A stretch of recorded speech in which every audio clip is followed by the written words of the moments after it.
అయితే యాక్చువల్‌గా 12వ వారంలో అమర్‌దీప్ కెప్టెన్సీ విషయంలో మాత్రం యాక్చువల్‌గా మీరొక మాటిచ్చారు. మాకు చూపించిందే చెప్తున్నా. మీరక్కడ ఏం జరిగిందనేది మీరు చెప్పాలి. మాకు చూపించిందేంటంటే, మీరు వచ్చి అడగంగానే నేను ప్రాణమైనా వదిలేస్తాను గానీ, మాట ఇస్తే తప్పనని చెప్పేసి అన్నారు. బట్ అక్కడికొచ్చేసరికి మీకు శోభకు పడిన దాంట్లో, శోభ మీ చేతులు పట్టుకొని బతికినాడు ఇదైనా కూడా మీరు ఫైనల్‌గా ఏంటంటే అర్జున్‌కి ఇచ్చారు యాక్చువల్‌గా. అర్జున్ వాళ్ళ మిసెస్ చెప్పిందని చెప్పేది. మాకు అది ఎక్కడా కూడా మాకు చూపించలేదు. ఫస్ట్ అర్జున్ వాళ్ళ మిసెస్‌కి మీరు మాట ఇవ్వడం అనేది చూపించలేదు. బట్ ఇక్కడ మరి ఆ మాట ఆల్రెడీ ఒకసారి మీరు ఇచ్చినప్పుడు ఇక్కడ కూడా మాట ఇవ్వడానికి రీజన్ ఏంటి అనేది ఒకటి. ఎందుకంటే ఆ రోజు సాయంత్రం ఒక చిన్న క్లారిటీ సార్.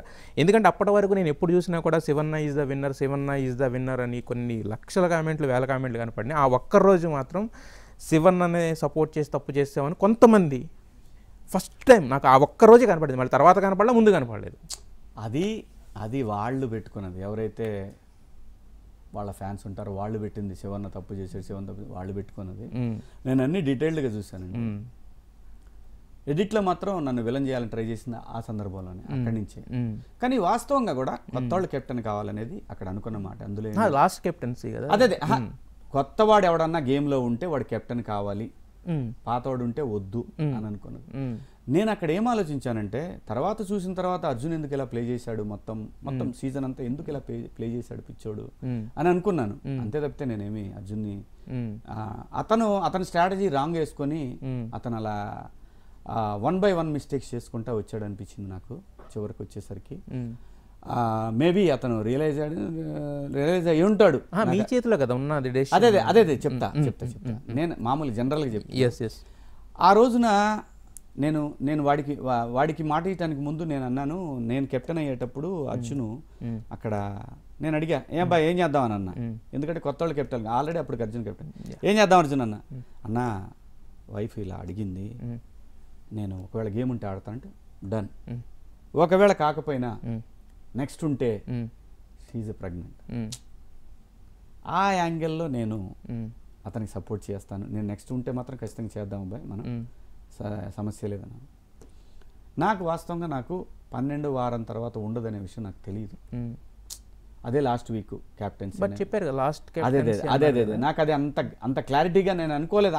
ఆ అమ్మాయికి ప్రెగ్నెంట్గా ఉంది అనే దాని మీద నేను సెంటీగా ఫీల్ అయ్యాను. సెంటీగా ఫీల్ అయ్యి అక్కడ కూడా వాడితో నేను అంటూ పోతాను. అంటే నేనేమనుకున్నానంటే, ఒకవేళ వీళ్ళిద్దరూ వస్తే నేను అర్జున్కి సపోర్ట్ చేయాలని అనుకున్నా. నేను అర్జున్ సపోర్ట్ చేయాలని నేను ఫస్ట్ స్టాండ్ తీసుకున్నా స్టాండ్. నేను అమ్మాయి వచ్చినప్పుడు చాలా పెద్ద ఆర్గ్యుమెంట్ జరిగింది. వాడేమో ఏడుస్తూ ఉంటాడు, మా అమ్మ నాన్న కూడా. ఇవన్నీ కూడా నాకు అప్పుడు నాకు తెలీదా, వాడు హీజ్ ఎక్స్పెక్టింగ్ సింపతి అనేది నాకు అంతకు ముందు వారమే అర్థమైంది. ప్రియాంక కెప్టెన్ అయినప్పుడే he's expecting sympathy from audience అనుకున్నా. But it is a good strategy, అది కూడా మంచి స్ట్రాటజీ. నో తప్పేం లేదు అందులో. ఆ తర్వాత కూడా ఇస్తే నాకు చిరాకేసింది. నేను ఎవడాపాడరా 12 వారాలు, నేను ఆపానా? ఎవరు ఆపలేదు. ఒకే ఒక కన్సర్న్, నాకు అమ్మాయి ప్రెగ్నెంట్గా ఉంది కాబట్టి అయితే బాగుంటుంది, తనకి పుట్టబోయే జనరేషన్ అనేది నేను ఎప్పుడు చాలా ఇదిగా ఫీల్ అవుతా. ఇప్పుడు వీడు కెప్టెన్ అయినందువల్ల వీడికి వచ్చేది లేదు, కొత్తగా పోయేది లేదు. బట్ కెప్టెన్ అయితే అదొక చిన్న ఫీలింగ్ లాగా ఉంటుంది. ఆ సందర్భంలో నేను అతనికి మాట ఇచ్చాను. ఆ తర్వాత వీడు నన్ను అడిగాడు, డెఫినెట్గా చూద్దాం ప్రాబబిలిటీస్ ఎలా ఉంటాయో, ఒకవేళ ఉంటే నేను చేస్తాను రా అని చెప్పి మాట ఇచ్చా. కారిడార్లో ఉన్న ఆ షాట్ లేలా చూశాను నేను. అయితే అసలు అందరికన్నా గేమ్ ఆడింది అర్జున్ ఇక్కడ. అంటే అర్జున్ ఫస్ట్ నుంచి కూడా ఒక స్ట్రాటజీతో ఆడుతున్నాడు ఈ గేమ్ అని నాకు అప్పుడు అర్థమైంది. సో నన్ను డౌన్ చేయడానికి ట్రై చేశాడు ఫస్ట్ నుంచి అనేది నాకు ఆ ఎపిసోడ్ బయటకు వచ్చిన తర్వాత చూసినాక నాకు అర్థమైంది. ఆ బయటకు వచ్చి చూసిన తర్వాత మిగతా ఫస్ట్ నుంచి అర్థమైంది.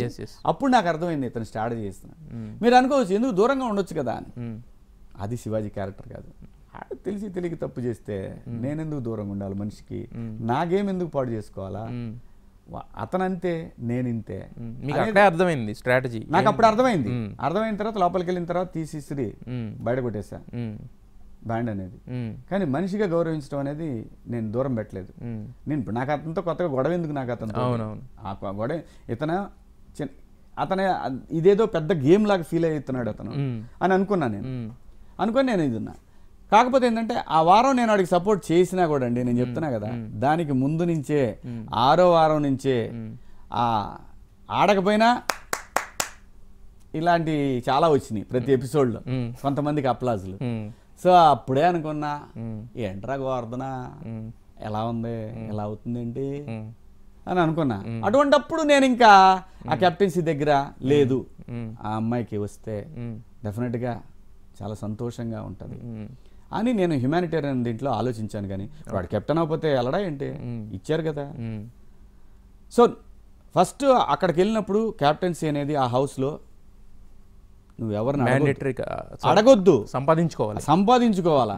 ఏమండి, నేను 4 వారాలు ఆడపోయినా నేను ఎందుకు ఉండగలిగాను, నేను ఆ గేమ్ని ఎగ్జాక్ట్గా ఆడి ఆడియన్స్ని ఎంటర్టైన్ చేస్తున్నాను కాబట్టే ఉంచారు నన్ను అక్కడ.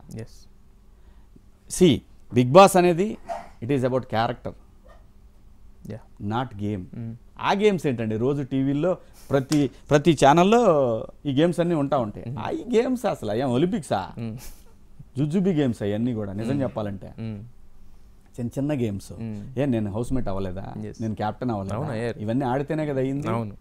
ఆడకుండా మరి ఎందుకు అవ్వలేదు మీరందరూ? అలా కొంతమంది ఫీలింగ్ అసలు శివన్న ఈ పెద్ద ఆయన ఎలా సర్వే అవుతున్నాడని మొన్న కామెంట్ చూసా.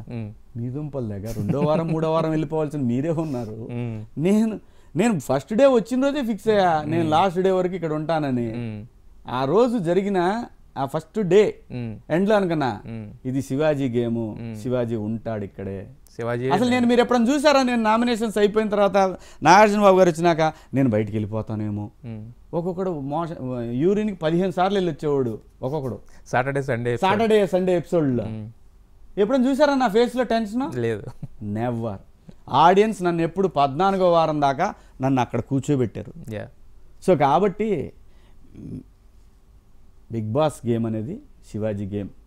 శివాజీ పర్ఫెక్ట్గా ఆడాడు ఆ గేమ్ని, న్యాయంగా ధర్మంగా. ఆ గేమ్ స్ట్రేంజర్స్ గేమ్. స్ట్రేంజర్స్ ఒక 20 మంది ఒక చోట ఉంటే ఆ 20 మంది ఎలా బిహేవ్ చేస్తారు, అసలు వీళ్ళకి హ్యుమానిటీ ఉందా, వీళ్ళకి పక్క వాళ్ళతో కలిసి ఉండే గుణం ఉందా, సిచ్యువేషన్స్ వచ్చినప్పుడు ఎలా హ్యాండిల్ చేస్తారు, అది ఆ గేమ్. ఇవన్నీ రిలాక్సేషన్ కోసం మిగతా మధ్యలో ఆ వారంలో మీరు చేసిన తప్పుల గురించి మాట్లాడుకుంటూ, ఆ వారంలో మీరు ఆడిన గేమ్ గురించి, గేమ్ మీకు ఒక చిన్న గిఫ్ట్ ఇస్తూ, కెప్టెన్ అని, హౌస్ మేట్ ఇలాంటి గిఫ్ట్లు ఇచ్చిపోయేది. ప్రతివాడు ఏం చేయి బాగాలేకపోయినా గేమే ఆడుతున్నా. నువ్వు గెలిచావండి 15 వారాలు, నువ్వు 1 వారమే కెప్టెన్ అయింది, 10 వారాలు నువ్వే అవ్వలేదుగా. అప్పుడు నువ్వు అనొచ్చు నన్ను, నీకంటే ముందు కెప్టెన్ అయ్యాను, నీకంటే ముందు హౌస్ మేట్ అయ్యాను. మీరందరూ కొంతమంది కలిసి ఆడుతున్నారు అనేది ఆడియన్స్ మొత్తం గమనించారు కాబట్టి శివాజీ కాస్తే శివన్నయ్య కూర్చున్నాడు అక్కడ. నా గొప్పతనం ఏం లేదు, నా క్యారెక్టర్ అది. ఆ క్యారెక్టర్ జనానికి నచ్చింది.